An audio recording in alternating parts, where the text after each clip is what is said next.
Flags over there. So make sure mics are in front of us. So good evening, Tewksbury. It is 6:02 PM on Thursday, January 16th, 2020, starting off the new year. I'd like to call this meeting to order of the Tewksbury Board of Health.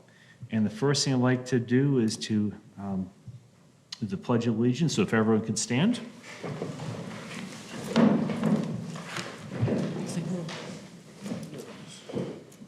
Pledge allegiance to the flag of the United States of America, to the republic for which it stands, one nation, under God, indivisible, with liberty and justice for all. Thank you all. First on the agenda tonight is approval of minutes of December 19th, 2019 meeting. I'm going to state that that is not ready for us to, they're still editing it, so I would just defer that one to our next monthly meeting. And I move that way if it's necessary, and to defer it to the next meeting. Second. Okay, all those in favor of pushing off the approval of December 19th, 2019 minutes to the next meeting signify by stating aye. Aye. Chair votes aye as well.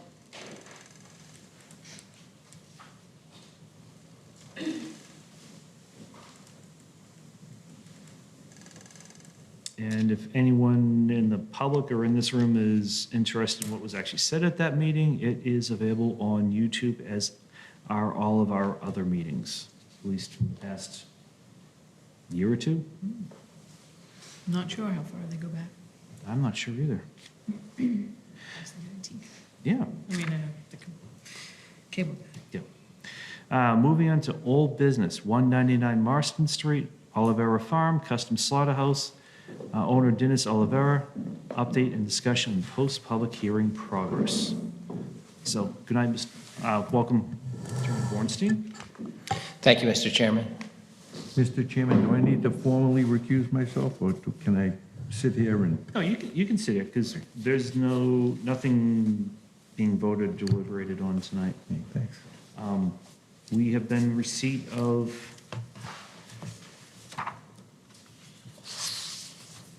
staff support number 3, which was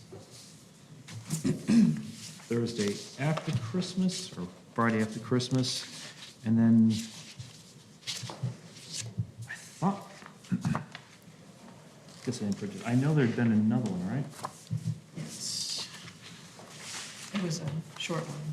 Yeah. I don't think it was numbered. It was just, I did not number Did not them have a after that. number. They were done by email, Yeah. the subsequent Yeah, status okay. reports. Okay, good. I thought I was losing for a second. no. Okay.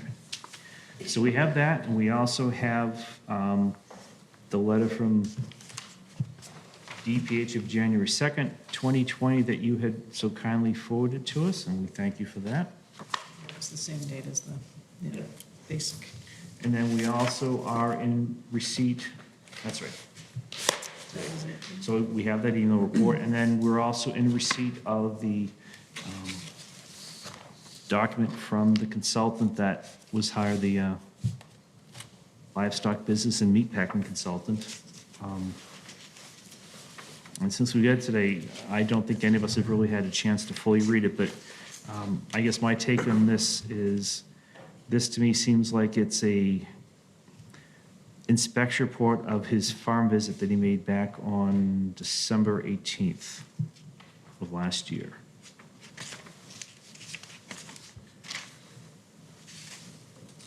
So I think in quickly glancing through it,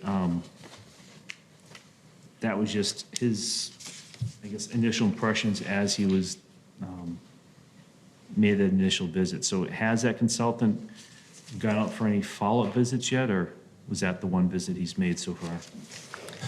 So my understanding is he's made the one visit. He's had follow-up phone calls with the Olivera family. He does, in addition to his report and observations, or I should identify myself for the record, Don Bornstein, an attorney, Johnson and Bornstein, 12 Chestnut Street in Andover. I represent Mr. Olivera and the Olivera farm.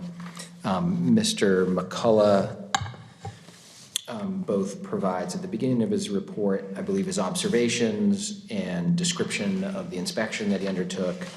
And then he also, I believe, as requested by the board, has taken all the permit conditions from the 2014 permit and commented on each of those conditions and how they relate to both his observations and his follow-up and discussions with the farm and the farm personnel. So he has gone through the 17 numbered conditions of the 2014 permit. And he has provided the results and observations from his inspection, as the board had originally requested. And he does note, I believe it's several items of the report, that he is working with the farm to produce the operations plans that are due to Mass Department of Public Health. And I believe, as noted by Director Sawyer, the DPH, Mass DPH, did approve Mr. Oliveira's plan of corrections. So they inspected, they found a handful or 2 handfuls of violations. He responded with a plan of corrections, as he's required to do, and the department has accepted his plan of corrections, many of which in that plan of corrections are already complete. And then there are the primary items being the preparation of these operations plans that Mr. McCullough notes in his report. He is working with the farm to produce, and they have a self-imposed deadline of February 14th to prepare those plans. Okay. And I know it's a bit of a challenge because when we had our November meeting, we talked about putting together a plan and retaining a consultant, having them put together a plan and sort of substantial completion of that plan for December meeting. That was done before DPH had conducted their inspections. And so subsequent to the DPH inspections, they came back and they've asked you to do, in essence, some of the things that would have gone into the report that we were looking for. So we realized that while there may not have been a lot of effort going into the report that we're looking for, that was not due to lack of action at all, but rather that effort was being refocused on addressing the DPH violation concerns and the documentation that they were asking for, which I think from reading through it, most of the part would be things that we would have been looking for in our report as well. So I only mention it because we were sort of trying to look at substantial completion, making sure that things were staying on the path. And it seems like for one aspect they are, because you're meeting the DPH deadlines. And again, some of the information that they're requiring sort of falls into what we're looking for. And we never gave you upfront a specific checklist of each and everything that we wanted. So it's sort of a developing as we go and seeing what happens. But I'm just glad to see that there is progress being made answering the DPH, and hopefully you'll be able to share what you're sending off the DPH to us so we can see how that would fit into what we're looking at for documentation, which I think in most cases should mirror what we're looking at. One thing I would like to add as a request tonight, in addition to that report, and this should be an easy thing, and I'd like, if possible, to have this for the next meeting, is a floor plan of the slaughterhouse. And in it, 2 things specifically I'd like to see addressed. One is not only location, what all the different rooms or areas are in the slaughterhouse, but a listing of what the equipment is in there, and then just where are those pieces of equipment located in the slaughterhouse itself. This is nothing different than what we've asked other restaurants that have come before us to just give us an as-built floor plan, just showing what all the equipment is. We've asked some more detailed equipment. We don't need it in that. It's just a rough description of what that piece of equipment is or what the name of it is. The rough description, I would just Yeah. entertain that the rougher the equipment, the more description that's necessary. That's usually been our practice. Yeah, and unlike restaurants, we're not looking for product cuts or anything like that. We're not trying to review the equipment for appropriateness. We just want to have an idea of what the inventory is in there and go forward. And part of that, I think, is in response to that Snapchat video that had appeared. Because I would like everyone that may view something like that, and if it ever happens again, just to be able to aware of what the equipment is, so there's better understanding of what is actually being seen. And I know we had specified back in 2014 that there was to be a area of the slaughterhouse that was for customers only, so that customers would no longer be walking throughout the slaughterhouse, which had been happening before, sometimes helping with the butchering of the animals. So it was requested or required that there was a certain area that customers only could have or customers could not go beyond this point. And that was, I believe, where the freezer is and where the ice machine is. But we never saw what was done, and without having a floor plan, we don't know where those items are relative to the customer area, relative to the other areas of the slaughterhouse. So just to give us some familiarity, short of us taking a field trip there to see sort of what's where. And I think that will help as we have other discussions, because then if we're talking about anything inside the building, then we'll all be equally aware of where are we talking about specifically, rather than conjecture. And it's not something that has to be to scale. It's not an engineering drawing. Just even a sketch is fine. Just something that would, or a map, just something that would give us some idea of where things are located.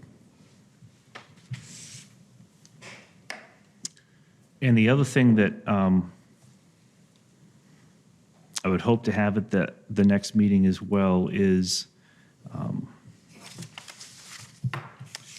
some type of a brief plan or document that states sort of the general operations there, what from number of folks that are employed there to the hours of operation.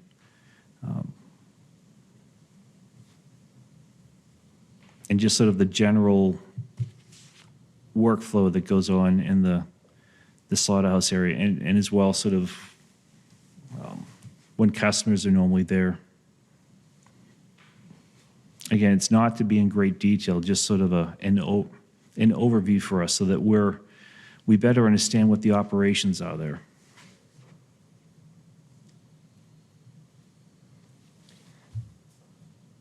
How detailed do you want that plan? I would say initially, don't make it very detailed. I want to have you go through a lot of extra effort if it's something that we find is way too detailed. So I'd rather add detail if it's necessary, but just a summary of what's done first, because we have no knowledge. Yeah, having worked with Mr. McCullough before, who would probably help us on that, Yeah.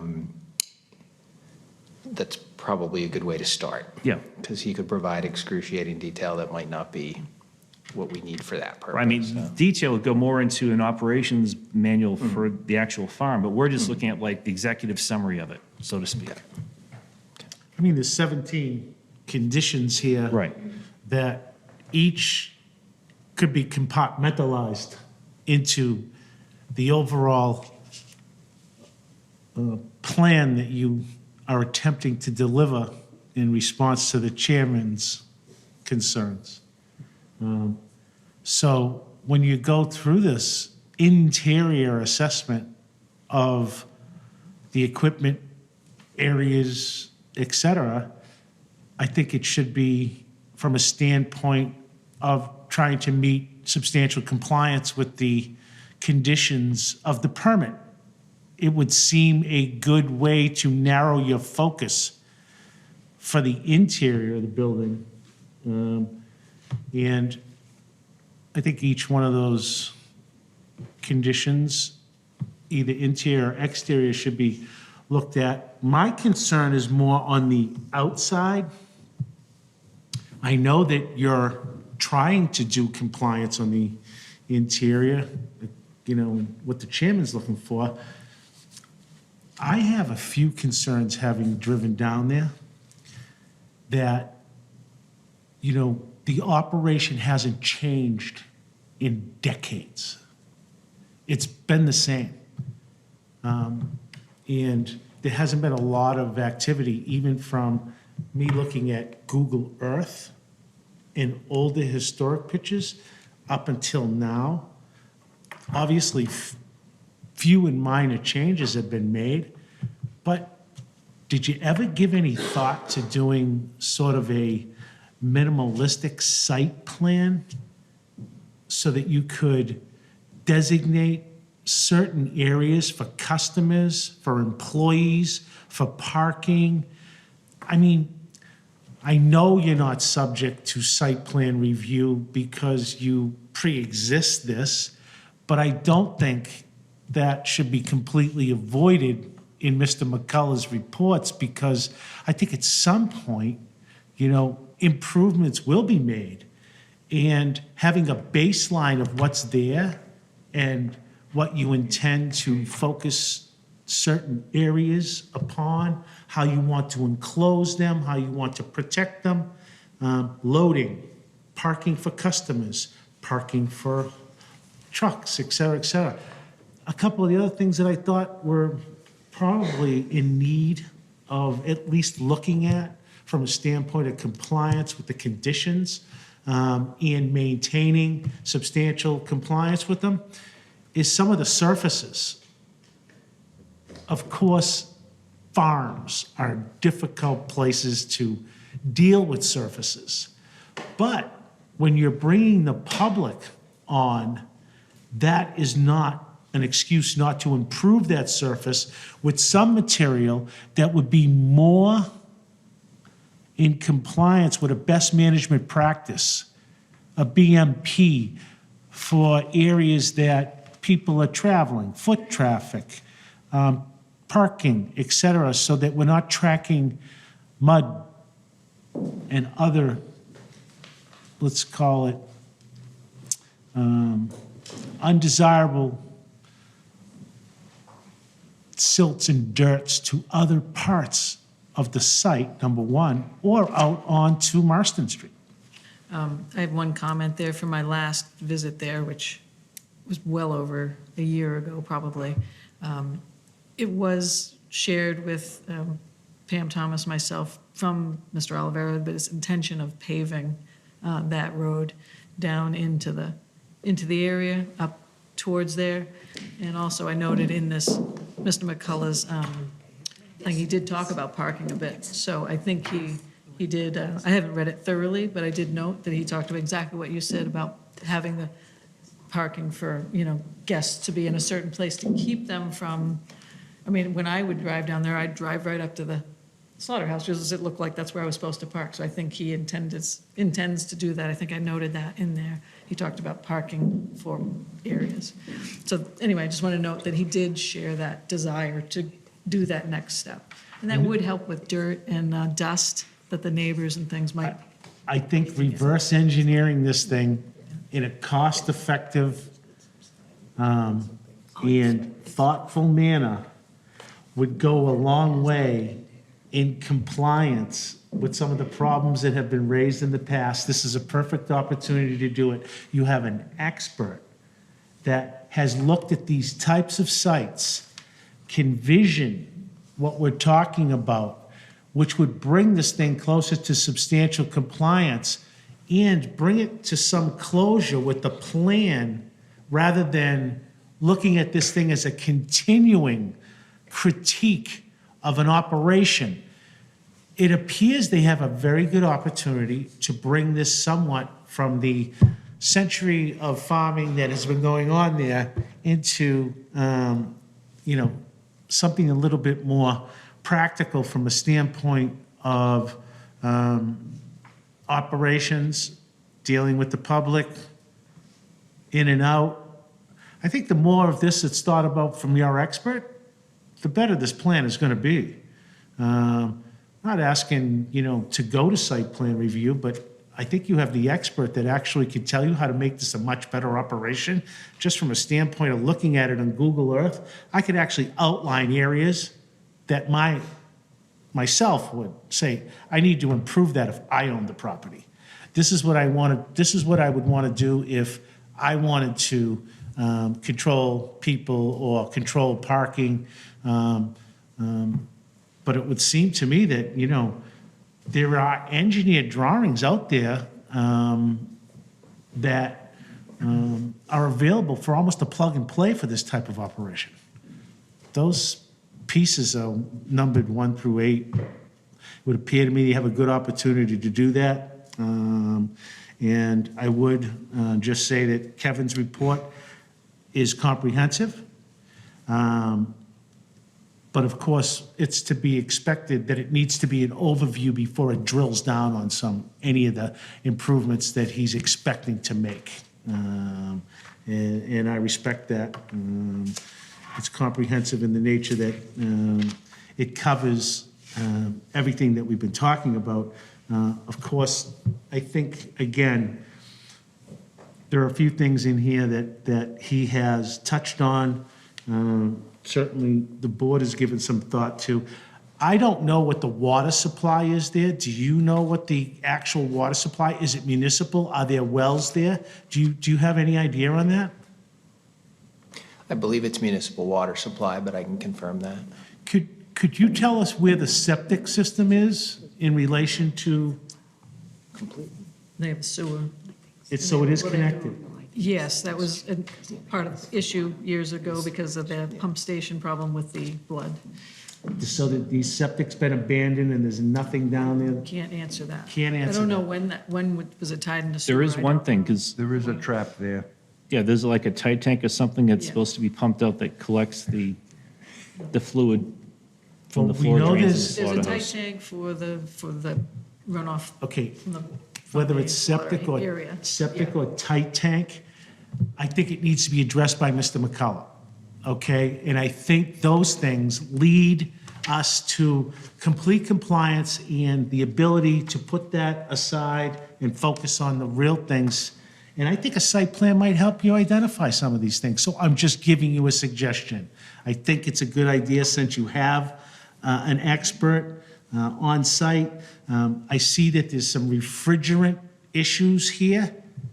I know that we're getting rid of certain gases and changing over gases, refrigerants down there. It would seem to me that maybe he could address what systems are currently being used. When you talk about that equipment, I'm a little concerned about older equipment that will be non-compliant after this year, running on ancient gases that require upgrades. And of course, we don't know what the equipment is running on. So you can't just call your regular old guy and say, gas it up. Doesn't happen anymore. It's got to be compliant with the federal regulations. These are things I'm not aware of. And from an equipment standpoint, and to your point, I think trying to put these things together in a comprehensive manner when you get the expert is really the way to go on this thing. And of course, looking at the interior of the building, there's obviously some antiquated things in there that need to be addressed. So having that operations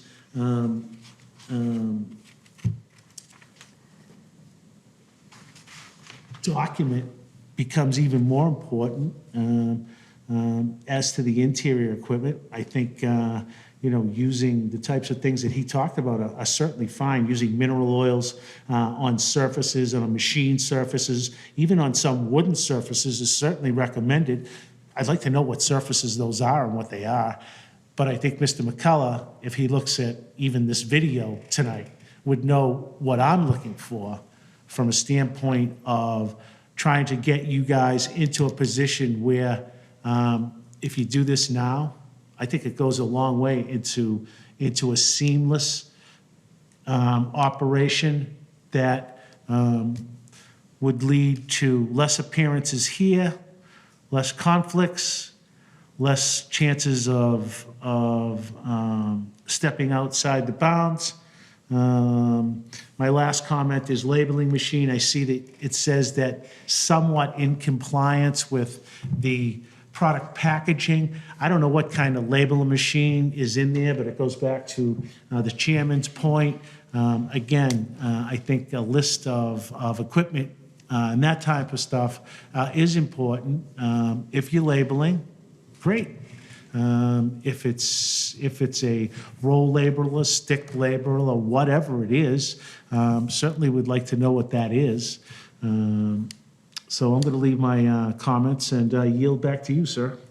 And one, just to follow up on your last point, I believe that the labeling machine is probably what is used to stamp the meat, not for resale or something like that.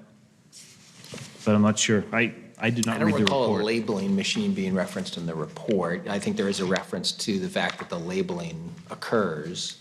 That might be as simple as a hand stamp. You may very well be right. And I know that, you were dealing with obviously tagging these animals, coming in and out, keeping records to that extent.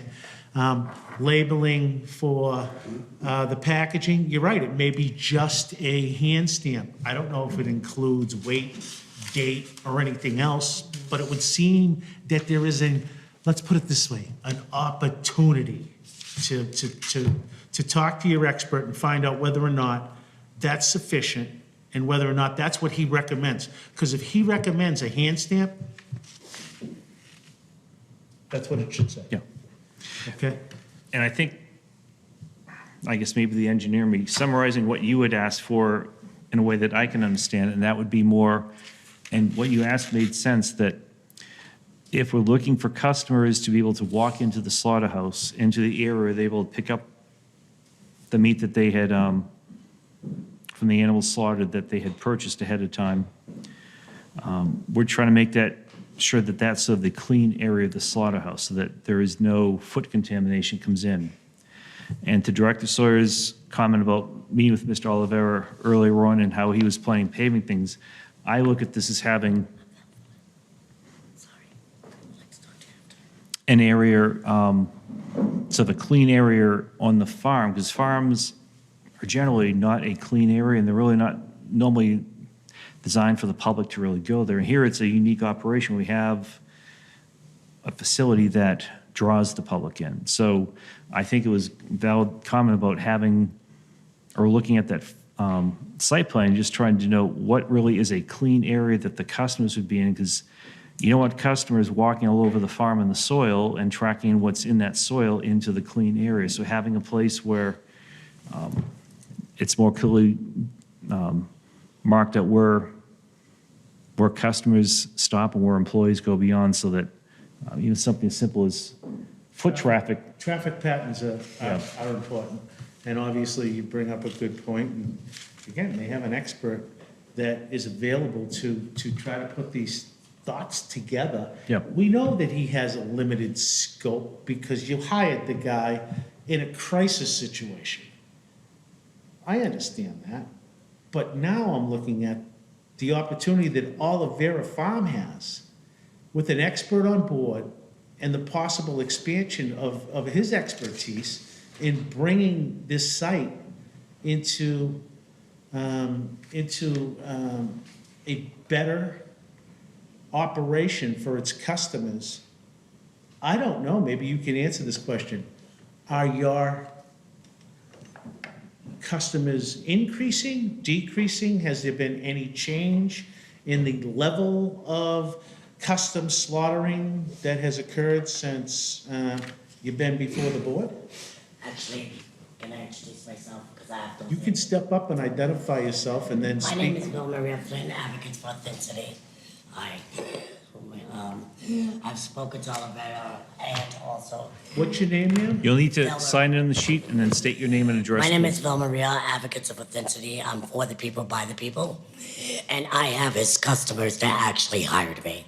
Okay, so we're going to take your comments after Mr. Bornstein finishes. Okay. And you can address some of those questions if he can't. But thank you for coming up. We're going to yield back to him, and then we're going to open it up to the public and speak, and you can address a couple of those issues, if you don't mind. Okay, well, I just have a briefing, because I'm here for a short period Well, of time. thank you for respecting my request. His grandfather did.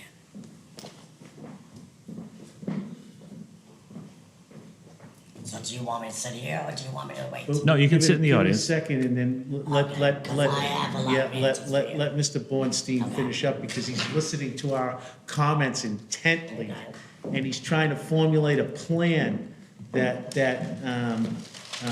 might assist him in compliance with our request several weeks ago.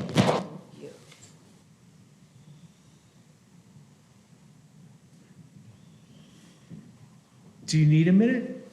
We can take a couple minute recess if you We could prefer. take a 5-minute recess, and why don't we do that? I could see that you'd like to talk to your clients, and why don't we take 5 minutes, Mr. Chairman?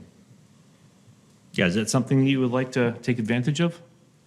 I don't necessarily need a recess. Okay. Okay. I don't know who this person is sitting next to me. See, this is. But I this don't is- necessarily need a recess. Well, that's the recessible. reason of our focus, and we understand that you currently have the floor in addressing the dialogue here, and we will hear the people that want to speak on the issues after, when it's time for the public to speak, but not at this time. So back to you, Mr. Chairman, if you'd like to move any of these questions towards Mr. Bornstein, Attorney Bornstein. Well, I think the only thing that I would like to add on to what we've been asking you to do tonight is just that having you do the weekly progress reports has been helpful, and I would just like to see that continue at least through our next meeting. And we'll just do this meeting by meeting as we see, but it's very good to, because it allows us to make sure that the lines of communication remain open between you and the health department. So I thank you for doing them, and I'd just like to see them continue for at least till the next meeting, because they have been beneficial for us. I would only suggest that the minutes of this meeting or its broadcast be considered by the Oliveira Farm in trying to address simultaneously not only the substantial compliance with the conditions, but with some of the suggestions that we're making to try to move them in compliance with the traffic patterns, both for pedestrian, car, and customer, the employee patterns, so that there's no cross-contamination being dragged from one area to the other. I think those are some things that are done fairly easily and are implemented fairly easily with employees, owners, and customers. And certainly, I would hope that Attorney Bornstein takes some of this constructive criticism and tries to turn it into not only the interior plan that you were talking about, labeling out the equipment, traffic patterns, et cetera, inside, but that we might be able to accomplish some sort of site circulation plan that would be filed here, so that when somebody from this department, when someone from agriculture, when someone from any of the reviewing agencies, that there is something on file with the Board of Health. Thank you. Okay. Any comments or questions? No, Mr. Scarano has asked all my questions. Okay. Thank you. So with that, there are no motions we need to make, it's just requests. And I guess all I'll offer is the same offer we'd made the last meeting. Once the video of tonight's been uploaded to YouTube, then the director can share with you the link to it. So if there's any questions about what was discussed tonight until we get the meeting minutes together, at least the online video can be referenced. Mr. Chairman, I would like to have just a couple comments in response to the last several statements. Sure. One, I do want to point out for the board, to remind the board that back in 2014, the Oliveira Farm did undertake a significant refurbishment of the slaughterhouse. Refurbishment and significant expense and investment into the plumbing system, into the manner in which they dealt with inedibles. into their whole slaughterhouse operation, interior and exterior. There was fencing adding, there were pens added, this tight tank system was added. We have a refrigerated cooling area for the inedibles, which is not required, but was important to the Oliveira farm in respect principally to their neighbors, to maintain that, inedible product until it can be picked up for rendering or for recycling. And so I don't want to leave the board with the impression that this farm is sort of frozen in time from 100 years ago, because they put a lot of money into this operation in 2014. In addition to that, since that time, and again, in respect to their neighbors, some concerns about noise, and sometimes trucks go in and out late in the night because of the nature of caring for livestock and being a livestock business. The driveway access to that property was voluntarily paved by Mr. Oliveira to reduce the noise that a truck would make on a gravel road. So they've done that. Some of these items regarding sort of customer control, sort of site plan related issues, Mr. McCullough actually picks up on them in his report. I know we filed this report a little bit later than we wanted to. We wanted to give you a full day to review it. We really only gave you a couple hours. So I understand this report hasn't been reviewed in detail. Mr. McCullough touches on that. I'm expecting some of that customer control issues, where the parking areas are, where the loading issues are. I think those are very well known to the customers who are routine there. They're very well known to Mr. Oliveira and his staff about how that works. Mr. McCullough, I think, is suggesting maybe there's some demarcation, some improvements to that make it obvious to anyone, maybe even a first-time customer who came on the site. So some of those things I think are well taken. As far as the equipment and that sort of thing, remember we have had a significant inspection of the interior slaughterhouse. Those plans that are requested, they sound like things we should be able to do. I can't at this moment guarantee the time frame for that. Right now, we're very much focused on submitting the plans required by DPH. Those things are in the works, and we still have a lot of work to do on those things between now and a few weeks from now, so we're going to be focused on that. If we can do these schematic plans, these pictorial plans at the same time, we're going to try and do that for you, but I can't make guarantees on that tonight. I can report, which I've just learned yesterday, so it hasn't made one of the weekly status reports, is the one machine. So there's one piece of equipment that was flagged by DPH as not being at the condition that they expect and require, which was I'll call it the pig dehairer. I think that's the best way to describe it. That is a machine company in Lowell's been identified who can handle that refurbishment. So that machine company, Trevick Machine on Howard Street in Lowell, is taking on that. In fact, they're going to fabricate some other things that Mr. McCullough has suggested. They haven't shown up in these operation reports yet, but Oliveira Farm has already taken it on at his suggestion. There's a couple other stainless steel pieces that would be helpful in the operation of the slaughterhouse. That plan isn't formalized yet, but we know there's going to be a couple pieces of equipment or tools that would be helpful that the machine company is going to take care of as well at the same time. So there continues to be, even though some of my recent status reports were fairly short, there continues to be a lot of activity from the Oliveiras and from Mr. McCullough towards the aims of the board. Your comment actually brought up something that I failed to ask also. In referencing that Snapchat video, those that saw it will then become very familiar with that piece of equipment you were just referring to that needs repair or replacement. In the order of conditions that we had asked that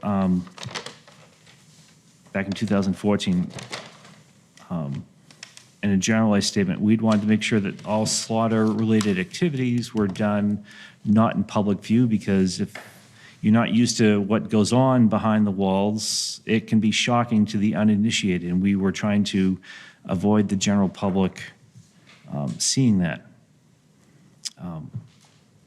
But having a video posted where people all around the world can see that does not fall into that same spirit that we had requested of making sure that all activities take behind walls where the public does not have access to. And a video shot of that, to me, is the same as having public access to what's going on. So I would just ask that, I have a question on that. if you don't mind. it's not your time yet, to, as part of your consultant, to sort of look at what policies and procedures can be put in place to ensure that customers are not recording what's going on there, that we have asked not to have public be privy to, for yet the public to be able to see.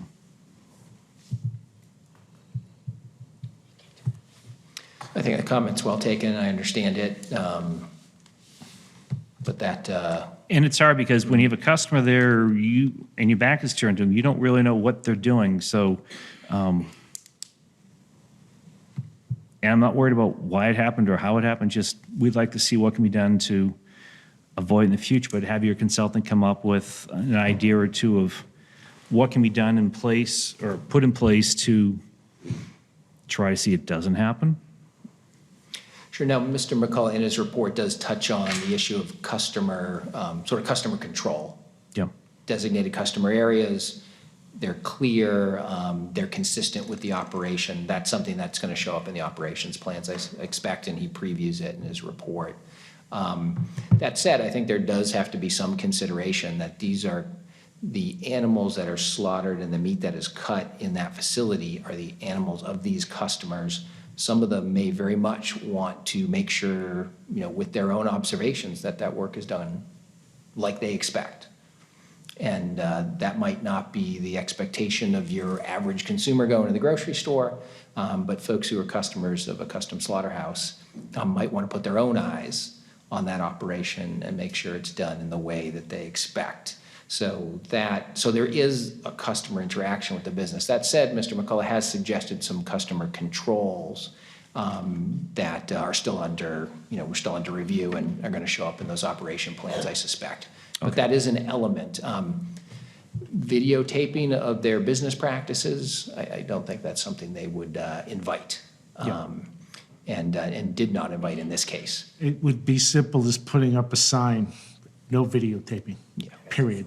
I don't know why that would not be something that would happen very soon, very quickly. And I only raise the issue because that kind of advertising is not what anyone is looking for. And if someone wants to put their own eyes on it, I can see that, but there's no need to put it out there for posterity. Yes, no, it's not the outcome that I think anyone would have wanted, but that thing might already be in place. You are absolutely right. And I want to tell the public that while I'm here critiquing and while I'm here asking about certain things that need to be looked at, we are not playing down the effort that the Oliveira Farm has brought forward with their expert. And they've had a fairly short time to deal with all of the things that have been hurled at them. And certainly this report is comprehensive, but I wanted to let the public know that the dialogue here is not any indication that the reporting is substandard, insufficient, or anything else.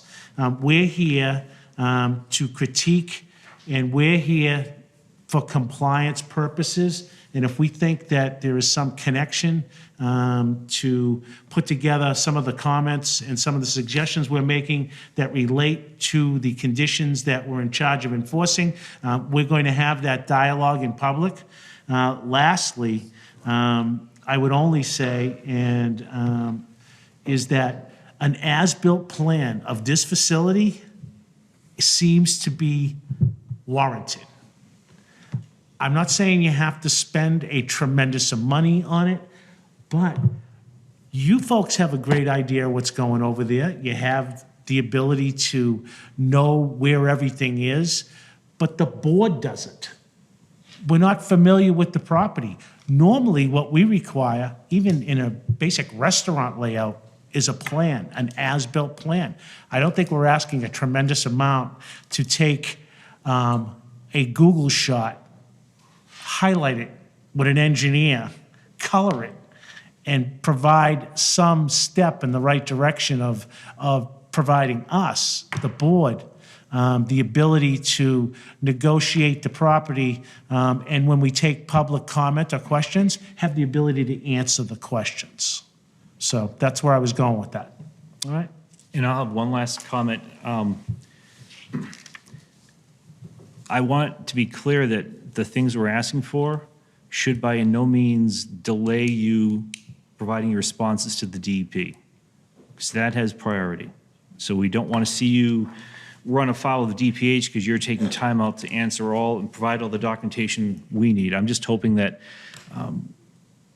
they can be done sort of concurrently, but obviously whatever you need to submit for DPH and their requirement or their deadlines takes priority over what we're asking you. Okay, I appreciate that. Because we're trying not to be unreasonable, we're just trying to get two things done, but obviously the state takes preference in this case. Okay. Anything else that you want to bring up, Ty, or is we all set for this meeting?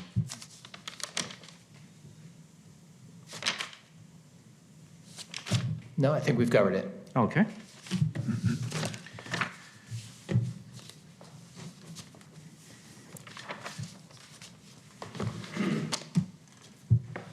So I guess my question now, and I'll ask my esteemed co-chair, who's also our legal person on the board. Technically, where this is not a public hearing, there is no public hearing portion of this old business. I know the selectmen meetings will have on their agenda a time if the public has any comments. Well, you're absolutely right. There's no public portion of this review with the attorney because it's scheduled for time to address compliance with the order that was issued. Yep. You know, some folks have stepped to the table. I don't know what their role is. I don't know what their comments are. But normally, we don't open this up for a public discussion on everything that's been on the table. And certainly, council represents the Oliveira family and Oliveira Farm and is well-spoken enough to handle anything from that aspect. The only thing I would ask is, I previously asked you to identify yourself and just ask what your purpose was. My name is Wilma Real Flynn. I'm an activist. An activist, just like you had an activist come and attack the farm. I'm sorry. I understand. I'm sorry, excuse me. The reason I asked you, understand. the reason I asked you to identify yourself was to determine your purpose. The purpose of this meeting this evening was to review compliance and the report. If your comments are not relevant to compliance with the report, please let me finish. I'm listening. Then there is no room to have a discussion here. If you want to take this to a different, let's call it, venue of discussion, this isn't the place for it. If you have comments that you'd like to make about anything that's happening with the Oliveira Farm, I first suggest that you make it to the attorney. That should be in writing to the attorney, so the attorney can convey that to us and do it in a proper manner. If we have a public hearing and open it to the public, then we'd like to take the comment, but where you're representing that you're here, you don't represent anybody except you represent yourself, correct? Okay. No. Well, who is it that you actually represent? I work for activists. Just a simple question. Who is it that you represent? I was called to ask to help Mr. Oliveris, and it seems like Okay, with my ma'am, findings, I'm there's three different attorneys here. put it right here. I Okay. think that you have to confer with the attorney because Okay, I will do this so is then. not I will really do a so forum for this. All right. Mr. Scarano, Mr. Chairman, through the chair, I just note that there are only two representatives of Mr. Oliveira here tonight. Myself as his attorney, I've identified myself to the board several times, and his sister, who sits with me at the meeting. There are no other authorized representatives of Mr. Olivera here tonight. And thank you for clearing that up. And like I said, I'm referring anything outside of compliance with the agreement to your office, and you could deal with it as you see fit. Thank you. Yes, sir. Okay, moving on to new business. Cassidy Kirchner, body art apprentice at Route 38 Tattoo, 2297 Main Street, to meet the board. Ms. Kirchner will be apprenticing with Todd Arsenal of Route 38 Tattoo. Well, welcome. If you just want to make sure, Mr. Arsenal knows the routine by now, but if you just want to, if he hasn't already coached you, fill out the form there. Did we leave a pen? We might have. Yeah, don't use tattoo ink, we'd rather pen. Thank you very much. Thought I did. You should run for. Old style. And then also, once you've done that, just, even though you're writing paper, just for posterity purposes, if you can just speak into the microphone, state your name and address, please. My name is Cassidy Kirchner, and it's 15A Heritage Way in Burlington, Massachusetts. Welcome tonight. With the world-renowned, And just to put you at ease, this is just a mere formality. There's nothing we're having to approve, you're not having to, it's just, They ask a question, you know. Yeah. Stumps you, of course. yeah. But our question stumping person is en route here.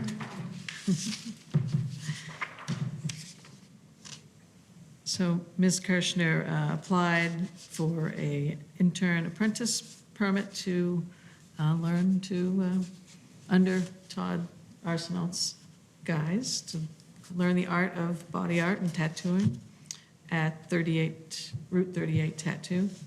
And that came in on the 9th of January. She submitted all the pertinent documents, medical and education-wise, for this internship. And I will work with her on what would be required at the 6 months.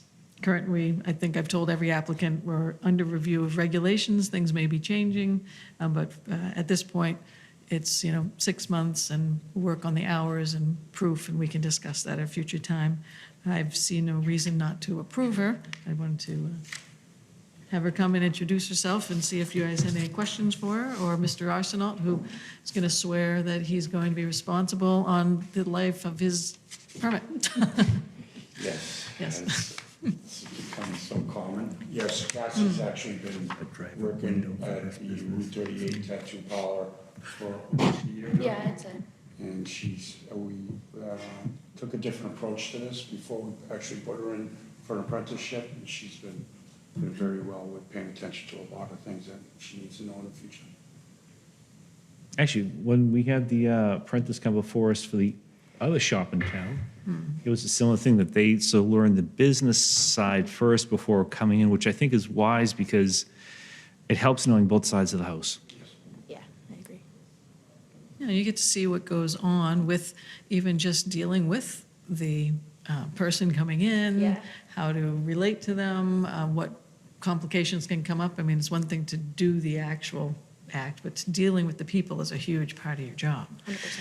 And that's really important. You can be an artist, I'm sure, and not be able to work with people. So I think that's an interesting tact you are now taking. I see, make sure that they have the people skills necessary to interact. So Yeah, good. kudos for that thought. Thank you. She appears that she has excellent, what's the word, customer service. I can Thank tell you. from just your demeanor, you're Thank very you. friendly, so I think that's. we like great. happy people. Yeah. Seem Yeah. to be happy. I'm pretty happy. She's the tipsy gypsy. It's what I was known at the convention as, so I'm the tipsy gypsy. Oh, jeez. Don't be tipsy when And you just touch so you it. know, if anybody goes to the Mohegan Sun, but it'll be the first New England Tattoo Expo, March 6th. Oh, really? Oh, plugging the Tattoo Yeah. Expo in Mohegan Sun. It's from artists from all around the world. Once again, the world-renowned Todd, The what? the world-renowned. Will you be there as the world-renowned Todd? Our tattoo will be there, it's the world-renowned Route 38 tattoo. With your Friday the 13th specials. Oh, yeah. Sure. Well, I have no questions at all, so We have the director do the screening here. She does an excellent job. She's a great judge of qualifications, and I can see character as well. Welcome. Sweet, thank you. And for Todd, just, you can tell him how your construction's going. You did submit me a plan to me. Yes, everything's framed up, the underground plumbing's done. The landlord is in the midst of putting a whole new fire system in the building, thanks to us. See? So your rent's going up? Well, you're paying, yes, your rent's going. You spend too much money if you put in a sprinkler system. Unless you do it as a barter. Things change, yes, but things are moving forward. Not at the speed I would like, obviously, you know, I like things done instantly. But we know at the last meeting, you were saying that he needed to submit a plan to me, and he did literally the next day, brought it down. He just hadn't submitted it yet. All the applicants could be like Tom. Oh, Yeah. geez, don't give him a big Well, he wasn't always like this. God bless you. God bless all of you. Well, it's nice to see a business actually take off and succeed in town, so Thank you. for that, we're, Yes, it's a very welcoming town. Everybody's very happy, and it's great to see parents come with the kids, vice versa. It's really nice. It's very, I'm definitely blessed with it. It's very good over there. I appreciate it. Great thing. So, yeah, Lisa will be emailing you, or do we need anything else from you? I think we're all set. You paid your fees and all? Yeah. So she can send that to you via email. Sweet. Okay. But it's up to you to know when it expires. Yes, you got it. What do I say? Need a reminding. Put it in your phone now. Yep, you got it. When you see that date. So give us time. Thank you. I appreciate that. Thank you. so thank you for coming tonight and good luck. Thank you. Good luck. Thank you very much. Thank you all. Have a great night. Yes.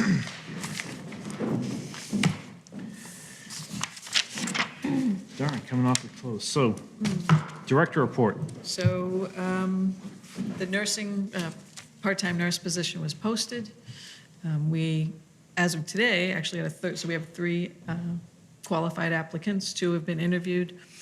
We have setting up a third one hopefully very soon, and hopefully we'll make an offer. I was hoping for this week, but this third one came, so it's nice to have 3 to choose from and interview, and hopefully make an offer next week. I'd like, and because it'll take a few weeks for someone to come on board anyway. But, you know, people are interested, if nursing has some interesting people, they want to, you know, bring some new programs, they've got some interesting ideas. I always ask them, you know, do you prefer seniors? Do you prefer the children? You know, kind of get them thinking about possibilities of how they could spend their short 20 hours, unfortunately, amount of time, and then still do the others. So that's ongoing. If you want to mention too what the interim solution is, As far as. that we're not totally without a nurse in Oh, town. yes. Yes, so nurses are very accommodating town to town, so the system is open to the Wilmington nurse so that she can assist me in the communicable disease follow-ups, as well as I put a call out to Andover today. I do have to say, when I opened up the system today and looked at it, we had quite a number of flu cases in the last week. So I would really encourage everyone to do their best to, you know, hand wash, minimize. Tell you the handshaking should stop about right now, and go to the the hello or the mist high, or I do elbows. That's how I shake hands in kitchens, because you don't want to shake hands with people.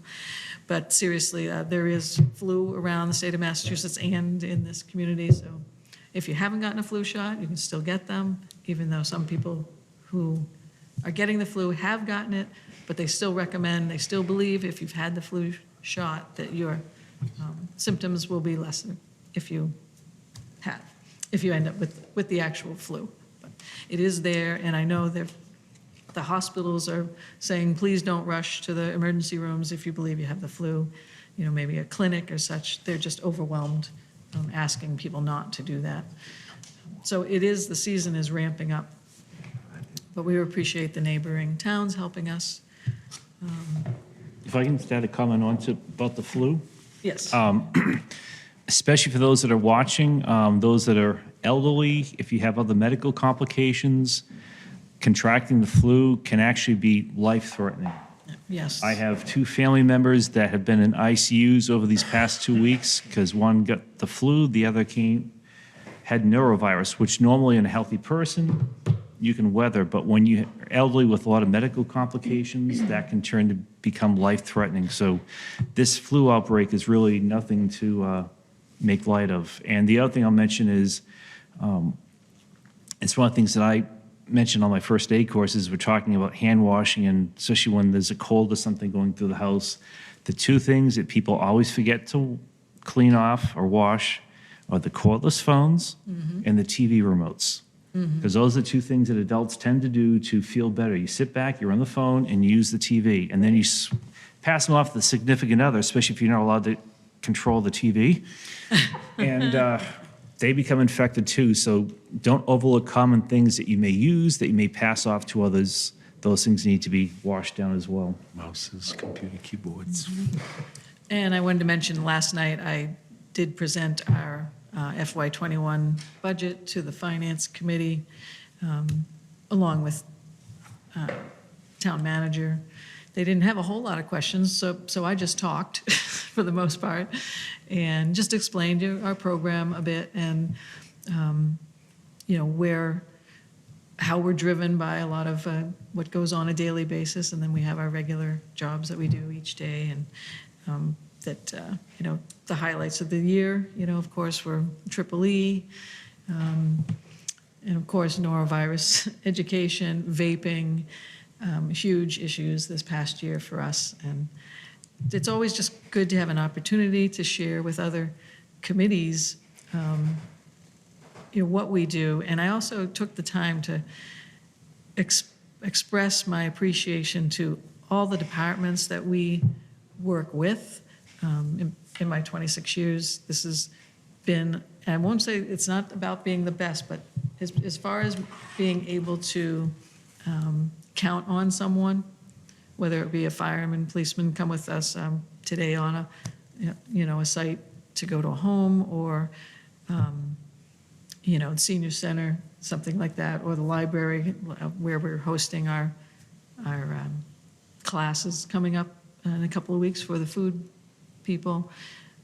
I just wanted them to know, you know, that we're working hard, and we're trying to communicate as best we can with the small staff that we have. We can't do everything ourselves, so we appreciate all the other, you know, departments, especially the police department with the opiates, you know, that type of thing. I mean, being able to have Maria now as our agent, you know, that's a great thing. Denise and her crew in town clerk's office, they process every one of our burial permits. I mean, we used to do those by hand in paper.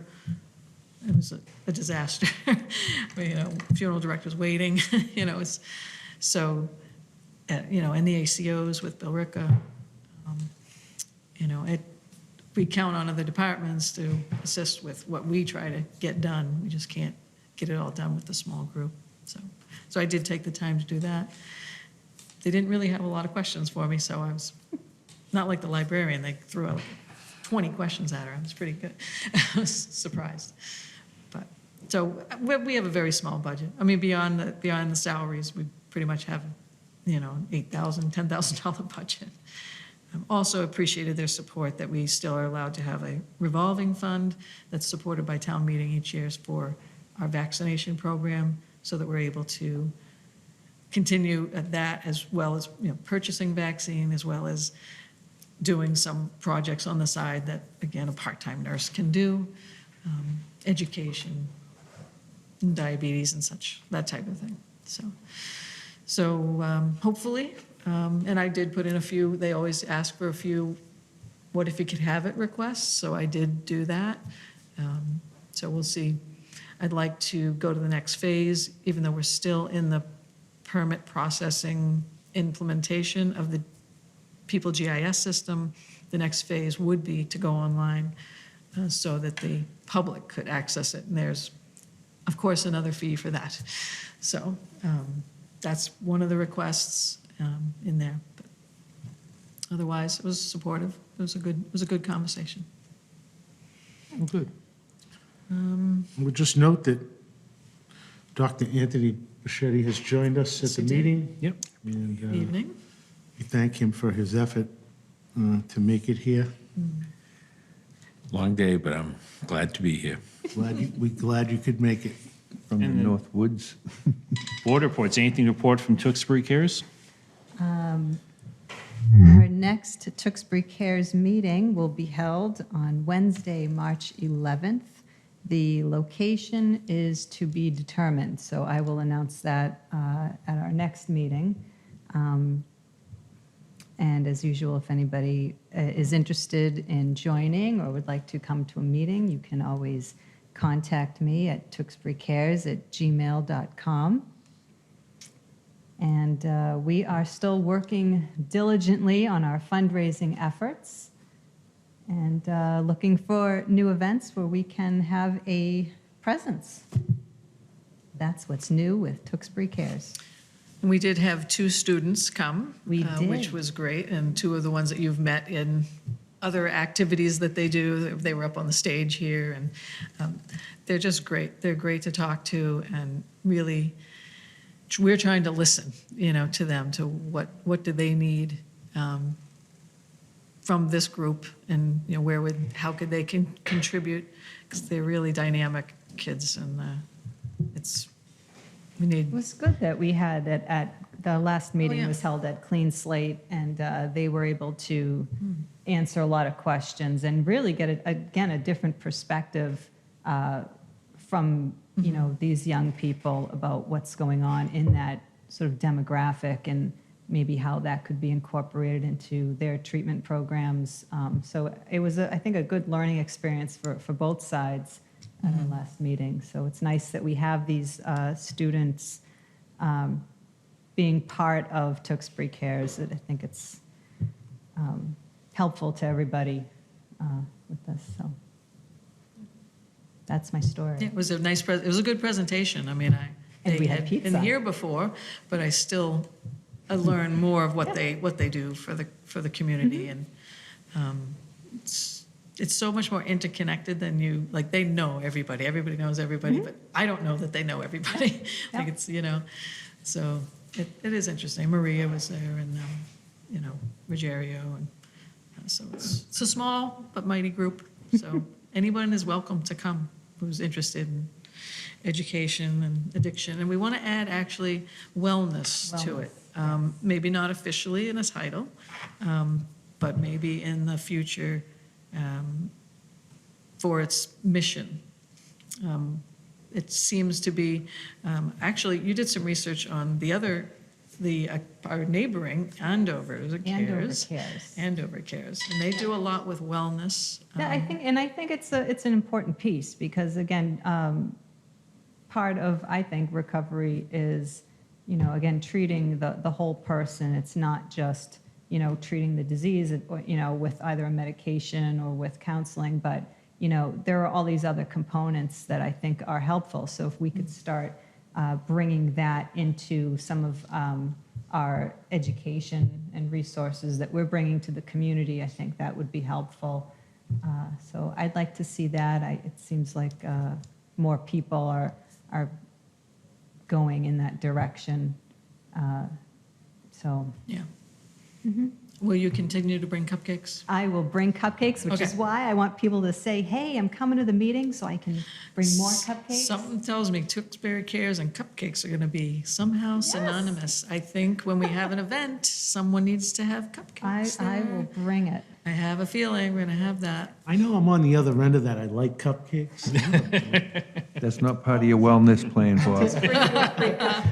It's just how it Maybe we fits can do into my mini diet. cupcakes. Doesn't. We'll do little mini ones. Yeah, Mini cupcakes. Mini. Mini's good. Yeah, no, it's good. So, Mr. Rue, I think it's, Well, I'd just like to ask if we've acknowledged Chief Sheehan leaving yet and all the help he's given to our board over the years. He probably doesn't expect this from me, so if you'd like to say something, Ray or Susan, he's been I wish him all the luck in the world personally, but I'll as a yield to board, you, Ray. You go right ahead. he's contributed quite a bit around here in the community, and he's certainly contributed a lot to this board, so good luck, chief. Good luck, Chief. Thank you. Yeah, and I first knew when he was the canine officer in town. Yep, I remember that, too. So it goes back a ways. And we also want to thank, Sarah's gone now, but we really appreciated her 7 years, I think she was here, 8 Yep. years of work, so that'll be a new beginning for a lot of different departments, and working with the police and already Deputy Chief Bodo, I've already, talking to him, so, where we go from here. Hopefully, we can make the right decision on the new chief. I think he's sitting in the chair right now myself, but that's that's my opinion. Don't be shy. No, I'm not. Never have been. I'd No, like to make I a motion. We'd like to hear your motion. I'd like the motion that we close the meeting tonight, Mr. Chairman. And Mr. Bichetti, is you like to he going to participate? second this? I'd like to contribute a little bit to the meeting Why tonight, don't you? since work has delayed me. I will second that. Okay. Motion's been put forth and seconded to adjourn tonight's meeting. All those in favor signify by stating aye. Aye. Chair votes aye as well. Motion carries unanimously. Good night, Tewksbury. It is, wow, 7:13. Happy New Year. Good night.